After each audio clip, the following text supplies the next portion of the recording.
आपको शायद ये बात जानकर हैरत ना हो कि हमारी दुनिया का ज्यादातर हिस्सा पानी से कवर्ड है, क्योंकि ये एक ऐसा फैक्ट है जो हम स्कूल लाइफ से सुनते आ रहे हैं। लेकिन आज हम दुनिया के 4 ओशंस नहीं बल्कि सिर्फ एक ओशन की बात करेंगे और उसकी मैसिवनेस देखकर आप यकीनन हैरान रह जाएंगे। ज्ञान मत पेल चैनल में आपका स्वागत है। नाजरीन, वैसे तो तमाम कॉन्टिनेंट्स को चारों तरफ से घेर कर रखने वाला सिर्फ एक ही ओशन है, लेकिन हमने अपनी आसानी के लिए इनको अलग अलग नाम दे रखे हैं। ये ओशन 4 अलग अलग रीजन्स में डिवाइडेड है: अटलांटिक, इंडियन, आर्कटिक और पैसिफिक ओशन। हम बाकी 3 ओशंस को हटाकर सिर्फ इस ओशन की बात करने जा रहे हैं जिसको पैसिफिक ओशन कहा जाता है।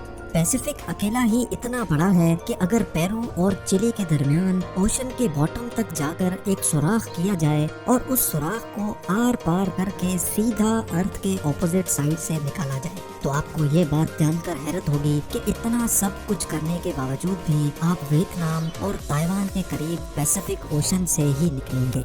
अर्थ के किसी भी एक स्पॉट के ठीक ऑपोजिट साइड वाले स्पॉट को एंटीपोड कहा जाता है।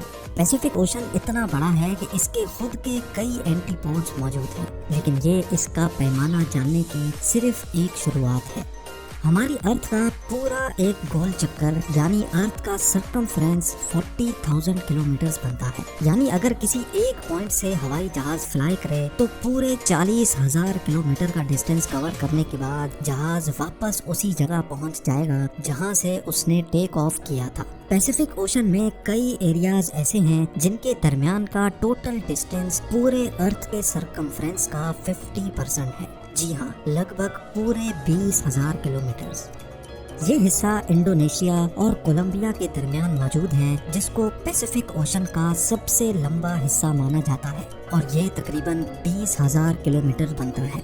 रिसर्च के दौरान मुझे भी ये जानकर हैरत हुई कि इंडोनेशिया और कोलंबिया के दरमियान पैसिफिक ओशन के इस हिस्से में हमारा पूरा चांद फिट आ सकता है। सिर्फ एक नहीं बल्कि लाइन से पूरे 5 चांद, और उसके बावजूद भी इसमें काफी जगह खाली बच जाएगी। पैसिफिक ओशन की मैसिवनेस का अंदाजा आप इस बात से लगा लें कि हम इस पूरे ओशन को एक साथ देख भी नहीं सकते। किसी शिप में सवार होकर पैसिफिक ओशन के साइज का अंदाजा लगाना तो एक इम्पॉसिबल टास्क है, क्योंकि हमारी आंखें अर्थ के होराइजन को देख रही होती हैं और ये होराइजन कर्व हो जाता है। इसी वजह से हम ज्यादा दूर नहीं देख सकते। यही रीजन है कि समंदर में दूर दूर तक देखने पर समंदर और आसमान एक दूसरे से मिले हुए लगते हैं। 6 फुट लंबा इंसान समंदर में सिर्फ 5 किलोमीटर दूर तक देख सकता है। अगर उसके भी पार देखना हो तो किसी ऊंची जगह से देखना जरूरी हो जाता है। अगर समंदर के ऊपर किसी हवाई जहाज में माउंट एवरेस्ट जितनी ऊंचाई से भी देखा जाए तो हमें पैसिफिक ओशन सिर्फ 370 किलोमीटर दूर तक ही नजर आ सकेगा, यानी सिर्फ इतना दूर जितनी ये लाइन आप देख रहे हैं। ये तो हुई सिर्फ हवाई जहाज से देखने की बात। पैसिफिक ओशन को हम 400 किलोमीटर दूर आसमान में गर्दिश करते इंटरनेशनल स्पेस स्टेशन से भी एक साथ नहीं देख सकते। एक अंदाजे के लिए गूगल अर्थ का रुख करते हैं। ये है पैसिफिक ओशन में मौजूद एक आइलैंड जो बोरा बोरा के नाम से फेमस है। ये वो हाइट है जहाँ से नॉर्मली ड्रोन कैमरा देख सकता है। जूम आउट करके अब हम 10 किलोमीटर की उस हाइट तक पहुंच चुके हैं जहां से नॉर्मल कमर्शियल एयरप्लेन में बैठकर देखा जा सकता है।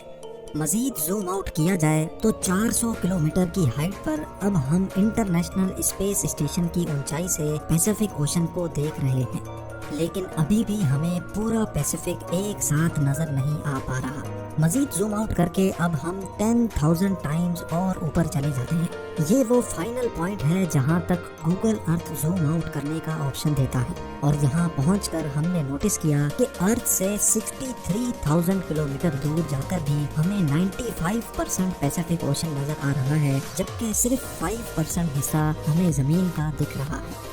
नंबर्स की बात की जाए तो Pacific ocean 16.5 crore square kilometre के एरिया पर फैला हुआ है। ये एरिया इतना जायंट है कि इसमें पूरा north America, south America, Europe, Africa, Asia, Australia, Antarctica और ग्रीनलैंड भी फिट आ सकता है। कुल मिलाकर बात की जाए तो जहाँ पैसिफिक ओशन का एरिया 16.5 करोड़ स्क्वायर किलोमीटर है, वहीं अर्थ पर मौजूद सारी जमीन का कंबाइंड एरिया ही 14 करोड़ स्क्वायर किलोमीटर बनता है।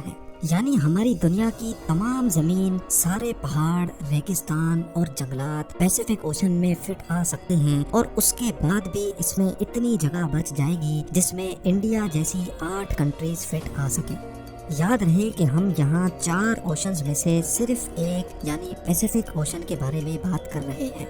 कॉन्टिनेंट्स को हटाकर अब हम किसी और प्लेनेट की बात करते हैं। चले हम अपने पड़ोसी प्लेनेट मार्स की एग्जांपल लेते हैं। मार्स का total area 14.8 crore square kilometre है। अगर पैसिफिक ओशन के पानी का पूरे मार्स प्लेनेट से मुकाबला करवाया जाए तो हैरतअंगेज तौर पे पूरा का पूरा मार्स, इसमें मौजूद तमाम क्रेटर्स और माउंटेन्स सब के सब पानी में कई 100 फीट तक डूब जाएंगे।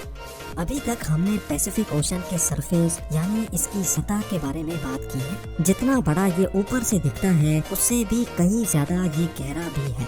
पैसिफिक ओशन में चैलेंजर डीप ट्रेंच के नाम से पहचाना जाने वाला पॉइंट अभी तक ढूंढा जाने वाला सबसे डीपेस्ट पॉइंट है, जो समंदर की सतह से 11 किलोमीटर नीचे है और पैसिफिक का ये गहरा तरीन पॉइंट कोई अकेला नहीं है।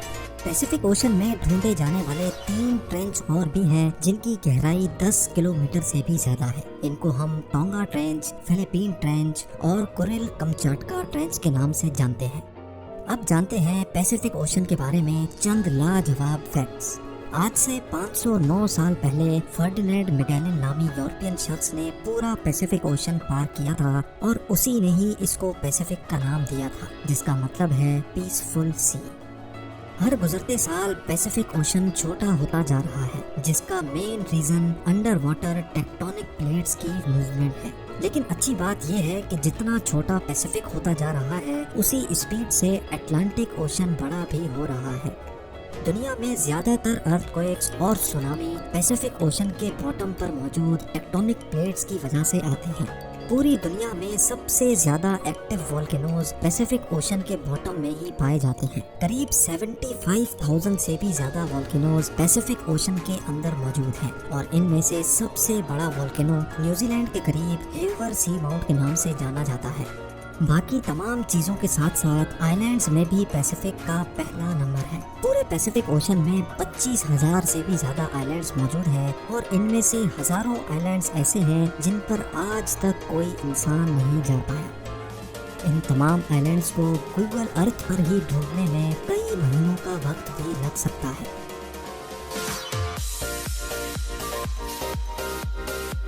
और शेयर करेंगे। आप लोगों के प्यार भरे कमेंट्स का बेहद शुक्रिया। मिलते हैं अगली शानदार वीडियो में।